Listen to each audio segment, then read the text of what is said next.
Welcome and close all to another episode of Tales for Wales. Did you just interrupt me? You stupid I'm saying, little- okay, you went so quick. You went like, you ready? Let's go, boom. And you just didn't give me 2 seconds. We're leaving to this say, in to yes, show okay, I'm ready. We're leaving all this in to show your abject failure as a co-host. Welcome and close all to another... Professionalism. You're doing it again! You've got to delay. You've got to delay. I was right on the money then. Start. Okay. Right then. Welcome and croeso all to another episode of Tales Wales, and the podcast that never fails to inform and entertain. I'm Jack. I'm not Jack. I'm Franks, and as always, I'm joined by my old pal, my confidant, my old buddy, all thick as thieves, my old buddy Kaji. You're about to say, I'm Franks, and I'm pissed at Jack. That's what confused you, wasn't it? Because of my bumbling of the beginning there. This week's episode, we're going to cover a tale of betrayal. I don't know if it is. I haven't read anything about it. So No, you're quite right. It is a tale of betrayal. You got on the money, mate. Oh, sweet. Yeah, I'm going to take a backseat today, and I'm going to become the listener because I haven't had time to properly research it. Become one with the audience themselves. Yeah, it's to get a better understanding of what those poor bastards go through. Anyway, should we tell everyone what we're doing today? We're not recording drunk. We've given up alcohol. No. Oh, Very good. No, we're doing it. All unsubscribing. No, it's okay, guys. We're still cool. We're still cool. We're just recording on the company dime, aren't we? We're really strapped for time at the moment, and the season 2's come out quite fast, so we have to record on our lunch break. They're clamouring for us, aren't they? The fucking crowds are going wild. We got to Give keep us up with blood. them. Give us Welsh history. Is this mad? I'm drinking a cup of tea instead of a fucking it doesn't cup feel of rum right. for a change. No, I felt a bit wrong just even saying it, let alone drinking it. I've got Pepsi Max to pretend like I'm having a rum and coke. Trick the receptors in your brain to thinking maybe there's alcohol in this. I'm drinking straight mixer. It's never been done before. Absolute madman. And what have you been up to? So we tell everyone as well. Sorry, I'm really excited. I haven't seen you since Friday or Saturday, but Yeah. But this weekend's your stag do. Oh yeah, this is your stag. Mega stag.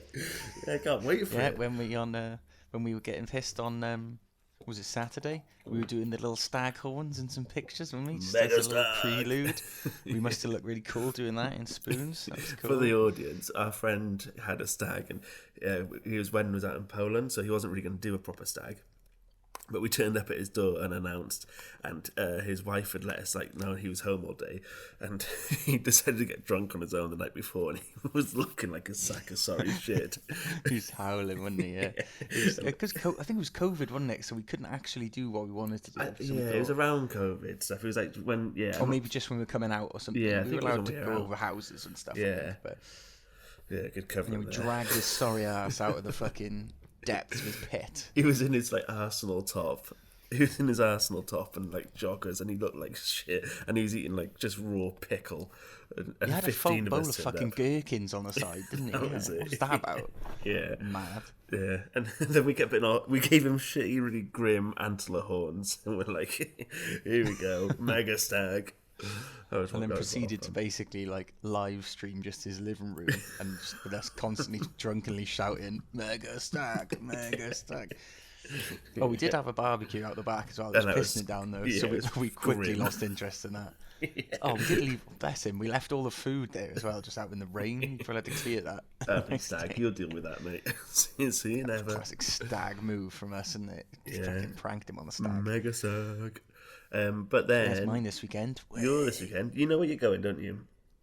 Yeah, I know it's Brizzy. The Big Bristol. Smoke. Yeah, the Big Smoke, the sister city of Cardiff. And we're going to... I won't tell you much. There's nothing planned anyway. We'll just go there, have a pint. No, all I know, I'm assuming Andy knows me well enough that he knows all I want to do is sit in the bloody boozer for 2 days with the boys, isn't it? Yeah. Nothing too interesting. Just that. No, Emma, my partner's like, so what would he do? It's like, nothing. Why would he do anything? We'll just get drunk. So we'll Classic. yeah, Don't we know doing nothing is something? Yeah. I love doing nothing. Can I tell you one of the ideas that was thrown about that was instantly just shot down? I know one. What was it? The life that my drawing? brother. Oh no, that was it. Life drawing. No, I didn't know that was proposed. Anyway. I'm assuming not of me. No. What a legendary stag that would be. Get your pit off, Jack. No, thank you. He had to Andy messaged in the WhatsApp group saying, "Hey, what do you guys think of doing life drawing with Prosecco?" We're like, "We want a fucking hen do." This is not, Oh, he's been to one of those, isn't he? He said, I'm pretty sure he went to another stag with that, and some vulnerable young student who probably just needs to pay the bills was brought forward, I believe. Jesus. When you paint that as a horrible picture, which is ironic, I know, yeah. That's how you do it, life drawing. I just want Andy to feel like the little pervert that he is. Oh, you dirty bastard! We can get our Bristolian accent in. Oh yeah, that'll be done to death, I'm sure. Right, me lover. Oh, changing lanes, are we? I don't know too much about it. All I know is pub, and we're going for some steak at some point. That's what. Yeah, and you're gonna. Oh, it's Paddy's Day as well. Just happens to be. Yeah. Well, that's enough boring interlude for our. Have you got anything entertaining to tell the audience? No, I've just been excited for the stag, mate. Yeah, that's it. Just getting that's what I've been doing with my waking hours at the moment. Yeah. Have you? What's your vibe on fancy dress? Because I'm not a fancy dress boy. No, that's what I'll say to that. Just a plain no. I think it's just and I'm depressing. assuming you guys know me well enough that you wouldn't dress me as a fucking baby or something. Yeah, I just find it fucking grim. It's grim enough having a bunch of lads together in a room anyway. It's always like, I just think getting a fucking dressing up as like you said, like a Nancy vicar or something. just don't like it. Not judging those who do. You do you. I kind of am. But I'm very much judging them. No, not each their own, innit? Let me just see if I got any notes for this week's. Do you absolutely know that you haven't got notes and you're just feigning that you've done hang on. research? I swear I have my notes. The bloody notes. I got one. Okay, so I don't know how we'll tidy this up in the edit, but I wanted to mention to you as well. There's an account on TikTok that I'm obsessed with called like Food Made Easy or Food Made Simple, and it's this fucking tragic, clearly divorced dad who just like tries to make interesting meals to get his kids to see him. And it's like one of the things he gets is like he gets a crumper, then he gets like a rolling pin and he flattens it, then he gets like a bright pink frozen raw wall sausage, the ones that like fucking the most arse snout and fucking hooves put together. Then he wraps fatty bacon around it. So he's got a crumpet flattened with a raw sausage in it, wrapped in bacon. Then he throws it in the oven, and it looks like a fucking kid's oven. It looks ridiculous, like an easy bake oven. And then out it pops. It's like anemic looking vile floppy cock wrapped in like a spongy crumpet. And he's like, dinner served. It's like, oh God. And, do you love me yet? Yeah. And then he made a pancake. And it's like a shot of the saddest, limpest fucking roast beef, mashed carrots, cabbage dinner. And he jams all that into a pancake. Then he with like lettuce and he rolls it into slices. And it's like some like hellish British sushi. It's just fucking, it's awful. What is this man's obsession with jamming things into other things? Yeah, sometimes he'll get raw sausage and he'll put it out of the wrapping or whatever it's in, the intestine it's in, and then he'll scrape it over frozen waffle, bird's eye waffles, so it gets in the coals and bakes it. This guy's like the darkest level of creative. It's just who thinks of this shit? It's a sicko. He is, yeah, but he's a good. You should check him out. It's called Food Made Simple. Anyway, enough chat about TikTok. Let's get on to the hot topic of today's story. Very good, yeah. And we have been criticised for our jibber jabber before, so I'm also at a much higher octane level than you today. You sound, if I'm going to say it, I'm quite depressed. Tired. Yeah, it's because I'm sat here drinking fucking tea. And I'm only truly happy when I've got alcohol in my system. Yeah, I've never seen you sober, I don't think, so this is just depressing. It's been a while. Actually, if you ask yourself that question, it probably has been quite a while since we've seen each other genuinely sober. Yeah. Oh, God. I've normally at least got a couple of beers in or something. Yeah. All right, well, you lead the way, Mon Perry. Right, yeah, I'll try and inject some enthusiasm into my fucking brain when I'm telling this. Today is called the Treason of the Long Knives. So this is not to be confused with something I came across in my research quite a lot, which is Night of the Long Knives, which is a bunch of killings the Nazis did in 1934. This is very different. Those were Nazis. This is the Britons, the Britons. The Nazis of today. Yeah. So yeah, just a little prefix to this. So yeah, the Treason of the Long Knives is about a massacre of Celtic chieftains that took place in the 5th century.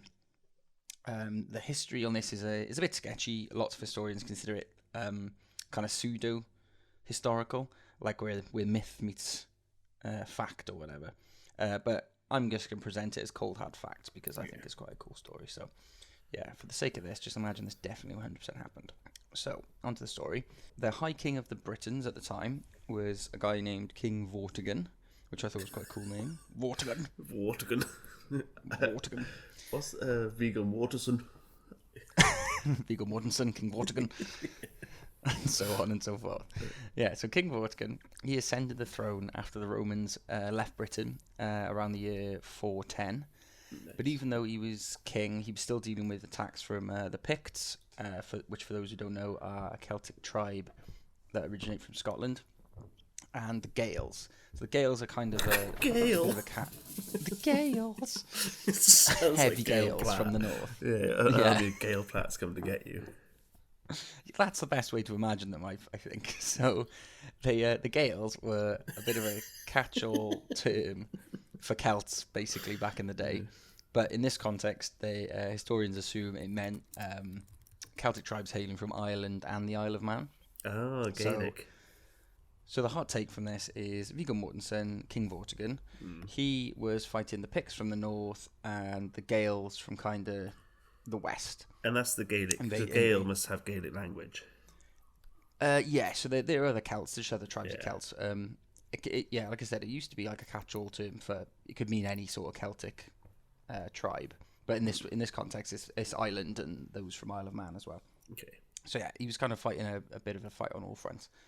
So I can't fucking read this King Vortigern now without thinking of Viggo Mortensen. So if for the viewers and listeners, if you hear me say Viggo Mortensen, you know who I mean.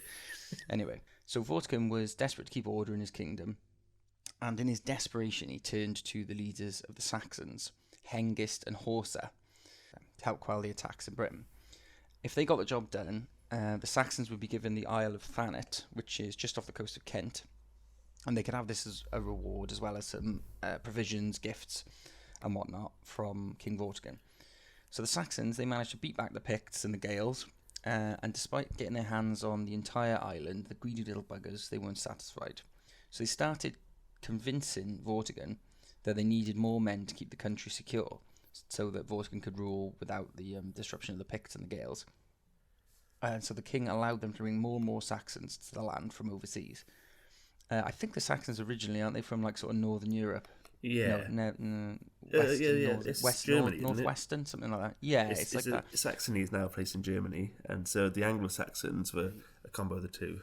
People from England and Saxons. That's right, yeah. So the original Saxons were sort of kind of Germany way, sort of basically across the sea from the southeast of England. So the Saxons claimed more and more victories against Vortigern's enemies and were rewarded again and again with more land and the blessing of the king to bring more of their men to Britain. King Vortigern had also got the hots for Hengist's daughter, Rowena, who by all accounts was a real fox, according to the history books.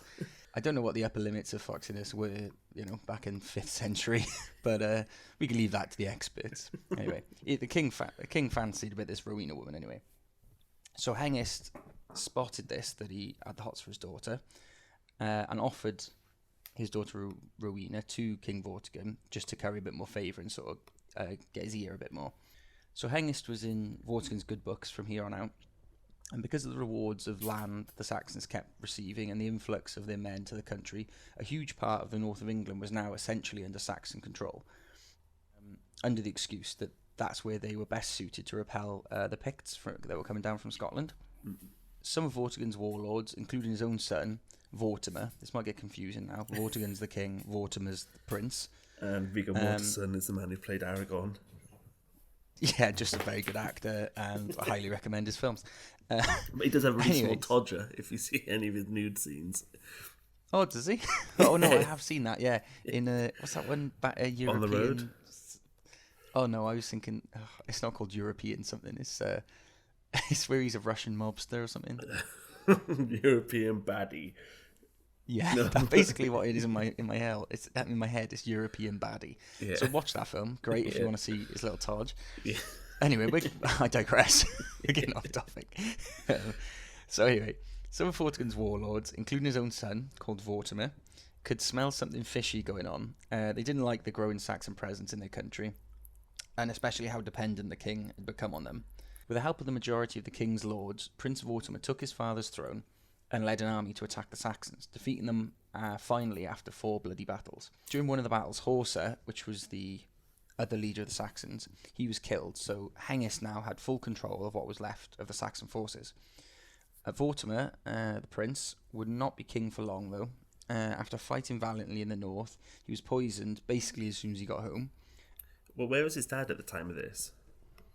So he's just been deposed, and he's just in the palace and kings and whatever. He hasn't been arrested because, by all accounts, he was a bit like a feeble king. So he was just like, they said you're not fucking king anymore, and he went, "All right then." No, I suppose. Cup of tea in his room, kind of like what I'm doing now. Trying to ride that horse in Hidalgo. Yeah, just trying to stretch his Todge out for the crowd. Anyway, right. So yeah, Vortimer wouldn't be king for too long. He got back from fighting in the north, and he was poisoned basically straight away, supposedly by Rowena, who at this point was his stepmother and still daughter of Hengist, the leader of the Saxons. Yeah. So not only was she foxy, she was cunning like a fox as well. Oh, Clever like a fox. two sides of the same coin. Yeah. Anyway, so Vortimer was dead, the prince. The crown went back to his father, Vortigern. Viggo Mortensen. No, fucking hell, Viggo Mortensen even. So confusing. So, Viggo Mortensen / Vortigern was very fucking stupid, and he invited Hengist back to Britain at the request of his wife, Hengist's daughter. Hengist, in a show of strength, assembled a huge army of 300,000 Saxons, which is an incredible amount of people for that time. How many? 300,000. Jesus. This is where I think the historians are kind of like, this has got to be made up. So they're not Anglo-Saxons at the moment, they're just Saxons from Germany, from the north. Yeah, sorry, these are just Saxons because they haven't settled in Britain yet. So they're from sort of Germany way and sort of top end of kind of Europe. So yeah, he assembled this huge army of 300,000 men in a show of strength, and there's kind of a lot of back and forth here. That I'm not going to bother going into. It's sort of superfluous detail that you guys who listen to this, you don't care about, do you? So if you want to have a look into that, by all means, do it on your own fucking time, right? Don't make me do it for you. And but the long and short of it is basically the Britons, they pulled together their own massive army, and Hengist is pretty sure he'll lose if he comes back to Britain. So he comes back to the king with a lie, saying he had no intention of using the army to attack Britain. It was just for his protection because he believed that the Prince Vortimer was still alive, and it was a ploy by the Britons to coax him into coming back into sort of danger. So King Vortigern, apparently being thick as pig shit, he believed this, but Hengist was playing the dummy further and asking the king what lands can his men settle on now. So he's basically saying, oh look, I've still got Saxons that are kind of astray, if you like, in Britain that we left there when we departed Britain. Like where can they sort of settle now? We need to talk, or do they come back to Northern Europe? How do they get there, etc. So Hengist suggested they have a chat about it in person, and the king agreed. So both parties agreed to bring a party of 400 men each to a feast where the meeting would take place. They decided the feast would be held on the Salisbury Plain, and for those of you who don't know, that's the same place where Stonehenge is located. So before the feast, Hengist told all his men to conceal long knives in their clothes, and once the Britons were suitably pissed, he'd shout "Nemet ar Saxas." I don't know if I pronounced that right, but basically it means "get your knives," which is, I thought it'd be cooler than that when I looked for the translation. Just get your knives, yeah. But this is the interesting thing is that would be the not so subtle signal to stab the nearest Briton to you, but the Britons, a lot of them, or actually most of them, wouldn't speak Saxon. Oh, yeah. So they'd just be thinking, why is this guy shouting, oh dear, I've been stabbed in the fucking gullet. Yeah. So many Saxons were killed in the ambush, but it was a huge loss for... What do you mean? Yeah, sorry. So although Saxons, when they ambushed the Britons, they fought back, and they did lose a few men, the Saxons, but almost every single Briton was killed, including 60 ruling barons. The only 2 Britons to survive were King Vortigern, who was taken prisoner, and then a man named Eldol, who was the Earl of Gloucester at the time. Eldol, who was the Earl of Gloucester. And he apparently fought his way out of the ambush with a wooden stake, which was way cooler than his stupid name would suggest. Oh, Eldol. Eldol. Oh, Eldol. They didn't trust him to have a real sword. These give him one of those wooden ones. Play with his stake, Eldol, yeah. Oh, I'm Eldol. Oh, Eldol. Well, it worked because the Saxons bloody underestimated him, and he fucking shanked a few of them with this wooden stake. So the only 2 to survive, Eldol, who scarpered, and King Vortigern himself. He was taken prisoner. So Hengist brought over the rest of his army then, and with the ambush having a huge effect on both the morale of the country and the deprivation of its leaders, he effectively took control over most of the country with minimal resistance. So that's when the Anglo-Saxons came? Yeah, so that's when the Saxons first came over and attacked Britain. The aftermath goes on for some time, but basically, that other survivor, old Eldol, our boy Eldol, he swears revenge on not only Hengist, but on King Vortigern as well, because he blamed him for what happened to the country by being so fucking stupid. Yeah. So he ends up, Eldol, that's way further down the line, he ends up teaming up with Ambrosius Aurelianus, who was a Romano, he was a I don't know if I'm saying this, Romano-British, a Ray Romano-British leader. Romano-British leader, probably, I don't know. A Roman that basically was, British, essentially. Yeah, so when the Romans left, he stayed around, and loads of those Romans were born, even though they were for the Roman army. Yeah, so they were born in Britain, but they were part of the Roman Empire. But made in the Royal Navy. Exactly. Yeah. So Ambrosius Aurelianus, he teams up with Eldol.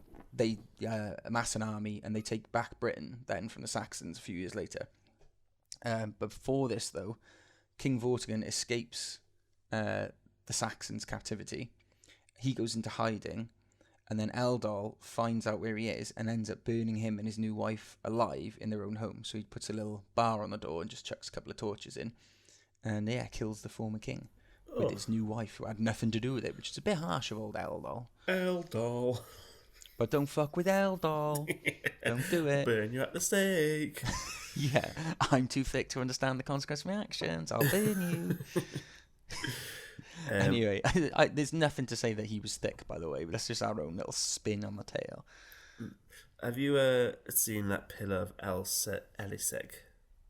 Have you seen that? So the pillar of there's a pillar of Eliseg. It's like a monument, and it's like mid-9th century stone in Llangollen in North Wales, and it gives the old spelling of Vortigern, which is Gwartherin or Gwrtherin.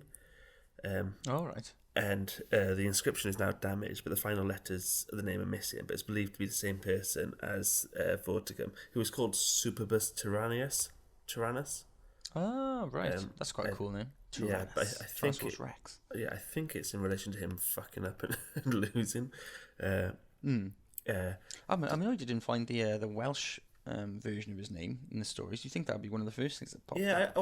I think I found his Welsh version. If you it go was one of the first things. Was it the third link down? Because that's as far as I got. I looked into his. So Old Welsh is there's a few versions of Old Welsh names. So it's Gwrthyrgyn, and then Welsh Gwrtherin, and then Old English is Vertigon, Old Breton Gurdium, Gurthium. Irish. So he's got different versions of his name. But yeah, before all this kicked off, he was a real powerful ruler.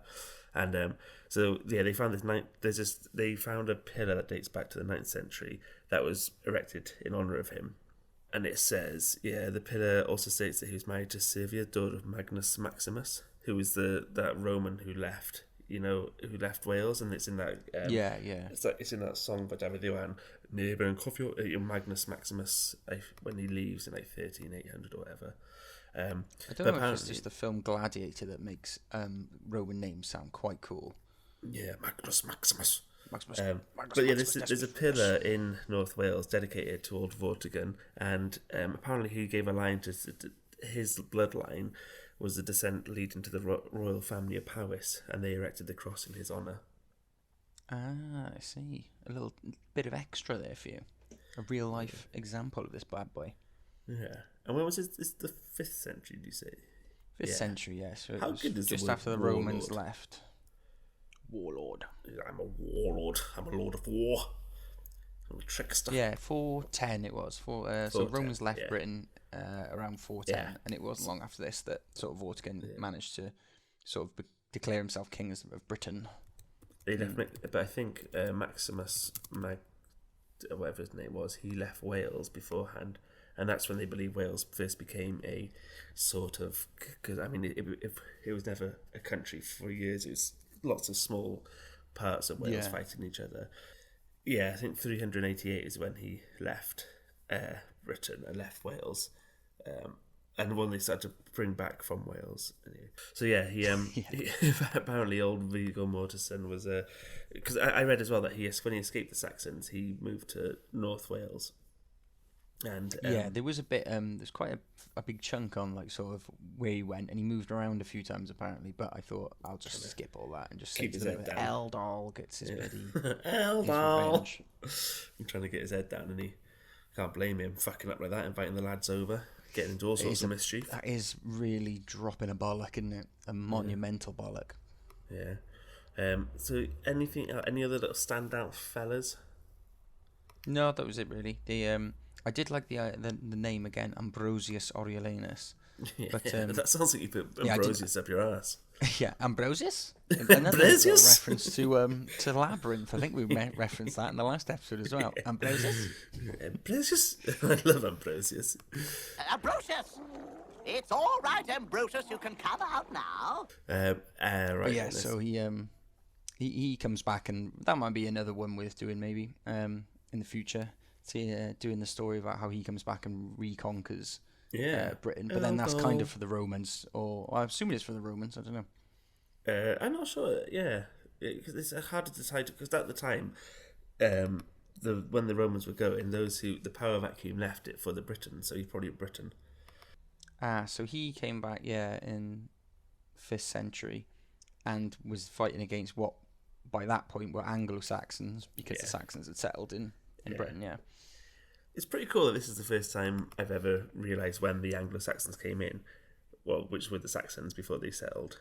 But because I think it's a really confusing time after the Britons leave, after the Romans leave, and who becomes what, and how the Anglos merge with the Saxons to become the Anglo-Saxons. Yeah, it's we claim ourselves to be teachers, but we are also the students. I read this really good. I'm reading this really good book about how Wales was created, and so often, like we read about these like battles in the south, where it's like the King of Gwynedd is like fighting against the martial lords to like free the people at the bottom. Even though the martial lords are really cruel to lots of the people around there, people didn't feel nationalistic or like Welsh. They'd feel a connection to their area. So they'd be like, you class yourself more as from St. Athan, that's who your people are, rather than a united Wales, because it didn't really make much sense to see broader than your parish or your community.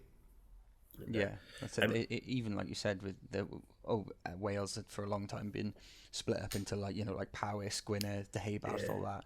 You probably wouldn't, like you said, even consider yourself like a man of Powys kind of thing, would you? You'd just be looking after kind of what was in your eye line, wouldn't they? Yeah, exactly. Yeah. So treason and long knives. What was a long knife? When does a long knife become a sword? That's just how long is a piece of string, mate? Isn't it? Yeah. So how many did they say? It was 400 and 400. Sorry, say again. They brought 400 men each. Yeah, supposedly 400 men each, but the Saxons waited until the British 400 were pissed and got the jump on them with their supposedly long knives. Right then, should we wrap that up?